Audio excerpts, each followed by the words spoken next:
नमस्कार, प्रणाम। मैं रणवीर सिंह, आप सभी का आपके अपने परिवार ITI अड्डा 24/7 के इस ऑफिशियल यूट्यूब चैनल पर आप तमाम साथियों का मैं तहे दिल से एक बार फिर से स्वागत व अभिनंदन करता हूं और उम्मीद करता हूं कि आप जहां भी होंगे बिल्कुल स्वस्थ होंगे, मस्त होंगे और अपनी शानदार सी परीक्षा में लाजवाब तरीके से तैयारी भी कर रहे होंगे। मेरे प्यारे साथियों, MPPGCL यानी Madhya Pradesh power generating corporation limited की जो भर्ती आई हुई थी प्लांट असिस्टेंट की, तो आप सभी को बता दूं कि उसका ऑफिशियल सिलेबस जारी हो चुका है और तमाम साथियों तक ये सर्कुलर पहुंच चुका है। लेकिन चैनल के माध्यम से भी हम आप सभी तक पहुंचने का प्रयास करेंगे और आप सभी को बताना चाहते हैं कि MPPGCL का सिलेबस आ चुका है। क्या रहने वाला इस बार पेपर का सिलेबस, क्या क्या पूछा जाएगा आप सभी से। तो इसमें जो रेशियो रखा गया है 75 और 25 का, यानी 75 नंबर आपका टेक्निकल रहेगा और 25 नंबर आपका नॉन टेक रहेगा। 75 नंबर में टेक्निकल से क्या क्या पूछा जाएगा उसके बारे में आपको बता देना चाहता हूं। साथ ही साथ में नॉन टेक में क्या क्या पूछा जाएगा वो भी आपको हम बताने का प्रयास करेंगे। तो चैनल पर अगर आप पहली बार विजिट कर रहे हैं तो चैनल को सब्सक्राइब जरूर कर लीजिएगा, क्योंकि ऐसा न्यूज कंटेंट अपडेट आपको यहाँ मिलता है। MPPTCL का अगर आपने अभी तक कोई बैच परचेज नहीं किया तो जाकर आप प्रैक्टिस सेट को भी परचेज कर सकते हैं अड्डा 24/7 के एप्लीकेशन पे जाकर, क्योंकि आपको पता है कि MPPTCL का एग्जाम 23 तारीख को होने जा रहा है। तो आइए आपको दिखाते हैं कि क्या है आपका सिलेबस। तो सिलेबस मेरे प्यारे साथियों मैंने अभी जस्ट कुछ देर पहले डाउनलोड किया है। तो सिलेबस में अगर मैं पहले खोलूँ तो ये रहा आपका, जो पहले मैं नॉन टेक का दिखा देता हूँ। अब नॉन टेक में देखिए क्या क्या पूछा जाएगा आपसे। ये रहा सिलेबस आपका 25 नंबर का आपको पूछा जाएगा। कितने नंबर पूछा जाएगा आपका? 25 नंबर का आपका पूछा जाएगा। और इसमें क्या क्या पढ़ना है आपको देख लीजिएगा एक बार।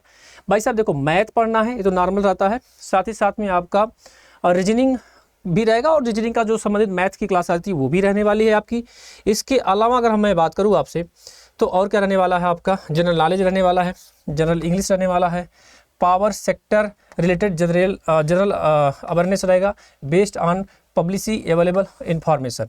तो ये 5 टॉपिक यानी कि math, reasoning, English, GK GS 25 number का आता है। तो अब वेटेज किसी का ज़्यादा किसी का कम भी हो सकता है, जरूरी नहीं है कि मतलब कोई संख्या बहुत ज़्यादा क्वेश्चन पूछा जाएगा। तो 5 टॉपिक आपको ये पढ़ना है। क्या करना है? ये नॉन टेक का जो है ना 5 टॉपिक आपको पढ़ लेना है, ठीक है। नोटिस कर लीजिएगा एक बार, नोटिस कर रहा हूँ, नोट कर लीजिएगा एक बार। क्या क्या पढ़ना है आपका? मैथ, न्यूमेरिकल एबिलिटी, रीजनिंग, और रीजनिंग का जो होगा वो आपका जो रीजनिंग संबंधित मैथ के सवाल आते हैं वो, जनरल नॉलेज अवेयरनेस और जनरल इंग्लिश, और फिर इसके बाद आपका power sector related general awareness के बेस यानी पब्लिसिटी अवेलेबल इन्फॉर्मेशन के क्वेश्चन आपके पूछे जाएंगे, ठीक है। तो ये रहा आपका नॉन टेक। अब हम बात कर लेते हैं टेक्निकल का पोर्शन आपका क्या रहने वाला है। तो उसको भी हमने डाउनलोड कर लिया है आप सभी के लिए। तो टेक्निकल का सिलेबस ये रहा, ठीक है। अब देखिए आपके सामने लिखा प्लांट असिस्टेंट इलेक्ट्रिकल का पोस्ट है, और इसमें आप देख सकते हैं कौन कौन से बच्चे इस फॉर्म को भर सकते हैं और भर चुके भी होंगे, क्योंकि अब तो मतलब इसकी डेट भी थोड़ी सी बढ़ाई गई थी, है ना। तो मुझे लग रहा है कि काफ़ी बच्चे इस फॉर्म को जरूर भर लिए होंगे। मेरे प्यारे साथियों, इसमें पोस्ट कोड जो है आपका P14 है, प्लांट असिस्टेंट इलेक्ट्रिकल का है, और कोई बच्चा भी नहीं होगा अब तक फॉर्म ना भरने वाला। बहुत कम ही बच्चा, कोई बच्चा होगा जिसको जानकारी नहीं होगी, बाकी सभी लोगों ने फॉर्म भर लिया होगा। इसका मिनिमम क्वालिफिकेशन आपका है 10th प्लस ITI सर्टिफिकेट होना चाहिए। साथ ही साथ में इलेक्ट्रीशियन, वायरमैन या इलेक्ट्रॉनिक्स इंस्ट्रूमेंटेशन से अगर आप हैं तब भी भर सकते हैं, यानी कि इलेक्ट्रीशियन वाला बच्चा भर सकता है, वायरमैन वाला भी भर सकता है, इलेक्ट्रॉनिक्स वाला भी भर सकता है, और हमारा जो इंस्ट्रूमेंट वाले ट्रेड हैं वो भी भर सकते हैं। 75 नंबर का टेक्निकल पूछा जाएगा। और इसमें ट्रेड थ्योरी में क्या क्या रहने वाला है आप देख सकते हैं कि जो आपका बेसिक इलेक्ट्रिसिटी जो फर्स्ट एड होता है, यानी वहाँ से क्वेश्चन आपसे पूछे जाएंगे। मैं एक बार फटाफट बता देता हूँ कहाँ कहाँ से क्वेश्चन है। तो आपका ये सेफ्टी वाला, फिर इसके बाद टूल्स से संबंधित क्वेश्चन पूछे जाएंगे आपसे, यानी जो हैंड टूल्स इलेक्ट्रिशियन का यूज होता है वो वाला। फिर इलेक्ट्रिशियन थ्योरी में जिसमें फ्री इलेक्ट्रॉन होगा, फंडामेंटल इलेक्ट्रिसिटी यानी कि बेसिक इलेक्ट्रिसिटी जो होता है वहाँ से क्वेश्चन आपके सामने आ जाएंगे, जिसमें मात्रक पूछे जाएंगे आपसे। इसके अलावा अगर मैं बात करूँ आपसे तो और क्या क्या पूछा जा सकता है, सर जी बता दो फटाफट। तो इसके अलावा आप देख सकते हैं type of wire cable, standard wire gauge. इसके अलावा आपका कंडक्टर इंसुलेटर ये भी आपको पढ़ना है, सेमी कंडक्टर भी पढ़ना है। इसके अलावा आपका मैं अगर बात करूँ आपसे तो वोल्टेज ग्रेड वाला भी पढ़ना है, यानी केबल इंसुलेटर वाला भी पढ़ना है, ठीक है। इसके अलावा जो केबल का वर्गीकरण होता है उसको भी पढ़ना है। इसके बाद हम पढ़ना है आपको सोल्डरिंग वाला भी चैप्टर पढ़ना है, सोल्डरिंग और फ्लक्स वाला भी पढ़ना है। फिर ओम्स लॉ, किरचॉफ्स लॉ की एप्लीकेशन है, DC सर्किट भी आपको कंप्लीट पढ़नी होगी।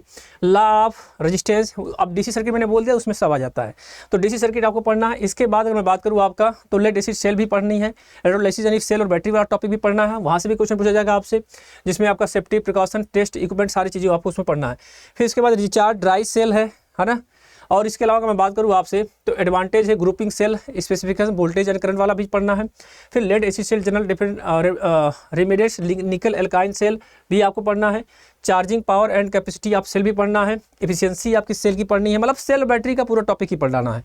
फिर इसके बाद आपका आता है मैग्नेटिज्म चैप्टर, वहाँ से आपका मैग्नेटिज्म और मतलब चुंबकत्व और चुंबकत्व के बारे में। अब सब कुछ इसमें देखो BH कर्व है, हिस्टैरिसीस लॉसेस है, यानी कि मैट्रिक्स सर्किट्स पूरा पढ़ डालिए आप, ठीक है। आप ऐसे ढूंढेंगे तो परेशान हो जाएंगे। आपको क्या करना होगा कि उस टॉपिक को उठाना है और पढ़ डालना है, बस इतना ही आपको पढ़ना है मेरे शेरों। क्या क्या पढ़ना है देख लीजिए, 10 टॉपिक है इसमें, देख लीजिए, सुन लीजिए एक बार। मैग्नेटिज्म का चैप्टर है, बैटरी पूरी पढ़ डालिए, सेल बैटरी। इसके बाद आपका क्या है, DC सर्किट है, उसको पढ़ डालिए आप। फिर उसके बाद मैं बात करूँ अगर आपसे, तो आपका जो स्टैंडर्ड वायर गेज वगैरह है, यानी कि जो टूल्स में ही आ जाता है, वहाँ पर आप उसको पढ़ लीजिए। वोल्टेज ग्रेडिंग है, केबल वगैरह है अंडरग्राउंड का, उसको पढ़ डालना है। फिर उसके बाद आपका क्या है, इलेक्ट्रॉन थ्योरी है, यानी जो बेसिक इलेक्ट्रिसिटी जिसे बोला जाता है, उसको पढ़ डालिए। और फिर इसके बाद आपका श्रीमान जी क्या है, फर्स्ट यानी सेफ्टी प्रिकॉशन। बस 10 ही टॉपिक मेरे शेरों, बहुत ज़्यादा नहीं है। आप चाहो तो इसको उड़ा दोगे, क्या करोगे, इसको उड़ा दोगे मेरे प्यारे साथियों। 75 नंबर का है। इसके अलावा और भी है, आगे देखिए क्या क्या, रेजिस्टेंस भी आ गया है, ऐसा नहीं कोई है, इसके अलावा रेजिस्टेंस भी है। फिर उसके बाद वही अब उसी में आ जाएगा, रेजिस्टेंस मतलब DC सर्किट में आ जाएगा। वर्किंग प्रिंसिपल आपका आ जाएगा, कॉमन डोमेस्टिक इक्विपमेंट अप्लायंस, जो क्लास हमारी 7 बजे शाम को चल रही है। तो जो बच्चा MPPGCL का फॉर्म भरा है वो शाम को 7 बजे वाली क्लास देख सकता है। साथ ही साथ में सुबह वाली भी क्लास आप देख सकते हैं, जो हमारी क्लासेस चल रही है, कौन सी, जो कि राजस्थान के लिए चल रही है ना, राजस्थान बिजली का। DC मशीन देखो आ गया आपका, यानी कि AC DC जनरेटर भी पढ़ना होगा आपको, DC जनरेटर और DC मोटर भी पढ़ना होगा आपका। इसमें जनरेटर के प्रकार कितने होते हैं, उसके पार्ट्स के बारे में जानना होगा। फिर इसके बाद आर्मेचर रिएक्शन भी पढ़ना होगा, इंटरपोल के बारे में जानकारी लेना, OC में आ जाएगा, DC मोटर में भी आ जाएगा। फिर वही देखो DC मोटर उसी में आ जाएगा, मतलब जो DC मशीन उठाया हमने सब समाप्त। फिर उसके बाद अगर मैं बात करूँ आपसे, स्पीड कंट्रोल DC मोटर का भी पढ़ना है, यानी कैसे उसको हम कंट्रोल करते हैं, कि मतलब उसका मतलब कि उसकी गति को कैसे हम रोकते हैं, आर्मेचर द्वारा या फिर फील्ड कंट्रोल विधि द्वारा, ये सारी चीज़ें आपको पढ़ना है। फिर इसके बाद इंसुलेटिंग मटेरियल भी पढ़ना है आपको। इसके बाद electric wiring importance IE rule भी पढ़ना है। उसके बाद अगर मैं बात करूँ आपसे, तो अर्थिंग भी पढ़नी है, यानी 20 हो गया। फिर आगे बढ़ते हैं, और भी है क्या, 21 चैप्टर में अगर मैं बात करूँ, तो अब देखो AC अल्टरनेटिंग करंट भी आ गया, AC वाली भी टॉपिक भी पढ़नी है आपको। AC थ्योरी, DC थ्योरी, मतलब पूरा इलेक्ट्रीशियन का लगभग, अगर जो ITI में आपने पढ़ा है ना, सारे टॉपिक आपको पढ़ने हैं, है ना, कोई ऐसा टॉपिक नहीं है जो आपको छोड़ना है। इसके बाद मैं बात करूँ, ट्रांसफार्मर पढ़ना है आपको। इसके बाद अल्टरनेटर देखो पढ़ना है आपको। इलेक्ट्रिकल मेजरमेंट इंस्ट्रूमेंट भी पढ़ना है आपको, मैं पहले बता दिया ना कि सारा सब कुछ पढ़ना है।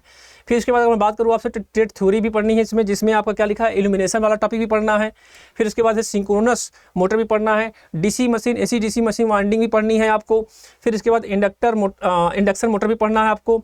AC जो वाइंडिंग है, कांस्टेंट डिस्ट्रीब्यूशन वाइंडिंग, डबल जब वाइंडिंग पढ़ेंगे AC DC तो सब उसमें आ जाता है। फिर यूनिवर्सल मोटर भी पढ़ना है, यानी सिंगल फेज भी पढ़ना है। फिर कन्वर्टर इन्वर्टर भी पढ़ना है, MG सेट भी पढ़ना है। फिर इसके बाद आपका टेक्निक्स प्रोड्यूस्ड ऑफ द ले आउट ऑफ कंडक्ट वायरिंग भी पढ़नी है आपको। पावर जनरेशन भी पढ़ना है। फ्यूज किट कैट, यानी मतलब कुछ भी नहीं बचा। मैंने कहा पहले ना, इलेक्ट्रीशियन का जो आपका है ट्रेड या वायरमैन का पूरा जो सिलेबस है सब आपको कंप्लीट करना है, ठीक है। इसके बाद देखो कितना चैप्टर आगे गया, बेसिक इलेक्ट्रॉनिक्स भी पढ़ना, जिसमें सेमीकंडक्टर एनर्जी आ जाता है, एटॉमिक एनर्जी आ जाता है, PN जंक्शन आ जाता है, डायोड आ जाता है, forward bias, heat sink, specification, diode, सारे पढ़ना है। फिर इसके बाद explain and principle of working transistor भी आपको पढ़ना है। फिर एम्पलीफायर भी पढ़ना है। फिर SCR diac, DC AC, power control, power supply, फिर complete house wiring, layout circuit, ये सारे आपको पढ़ने हैं। इसके अलावा कह रहा है भाई कि आपके जो सिलेबस में आएगा, मतलब आपका जो सिलेबस है ITI का, इलेक्ट्रीशियन ट्रेड का या वायरमैन का, तो उसको भी आप पढ़ो। तो मतलब ये पूरा इन्होंने दे ही दिया है। मतलब मैं बोलूँ अगर आपसे, तो लगभग 42 चैप्टर दे दिया इन्होंने। 42 टॉपिक मायने रखता है मेरे शेरों। और इन सबको आपको आराम से, जो आपका ITI इलेक्ट्रीशियन का बुक्स वगैरह आप रखे हों, वहाँ से पढ़ लीजिए। क्योंकि यहाँ पर अभी हमने बैच का इसके बारे में नहीं बनाया, क्योंकि हमारे पास ऑलरेडी MPPTCL के सारे बैचेज थे, तो इसलिए हमने इसका बैच नहीं बनाया। और बच्चों की काफ़ी डिमांड भी थी, ऐसा नहीं था कि नहीं डिमांड नहीं था, काफ़ी बच्चे पूछ भी रहते, सर इसका बैच है या बैच है। अब इसका बैच और उसका बैच कॉमन नहीं होता, क्योंकि उसमें केवल 8 टॉपिक ही थे और यहाँ पर बहुत सारे टॉपिक थे, तो इसलिए उसको एक साथ कराना या एक साथ पढ़ाना ये मुश्किल था हमारे लिए। इसीलिए हमने इसको स्किप कर दिया कि जाने दीजिए, बच्चों की उतनी ज़्यादा डिमांड नहीं थी। लेकिन फिर भी बच्चे अभी भी पूछते रहते हैं कि सर क्या MPPGCL का बैच है। और आपको बता दूं कि MPPGCL जो भर्ती थी, ये यहाँ पर ओनली MP के बच्चे ही इसमें एलिजिबल थे, ठीक है। तो ये हमने पूरा सिलेबस आपको बता दिया, यानी 2575 का अनुपात है और बहुत शानदार सी वैकेंसीज होती है। और ये हमेशा 2-3 साल के बाद आ ही जाती है प्लांट असिस्टेंट के पद पे।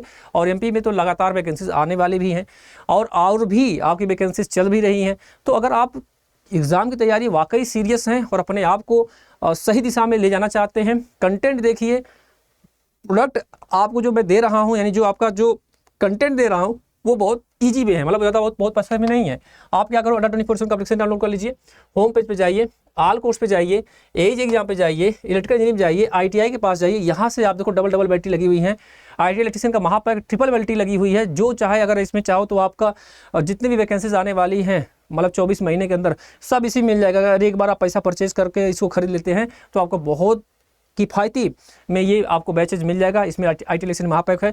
अगर आपका तो नहीं सर हम इतना ज़्यादा पैसा एफर्ट नहीं कर पाएंगे तो आप चाहे तो इसको भी परचेज कर सकते हैं। डबल बैटरी इसमें लगी हुई है।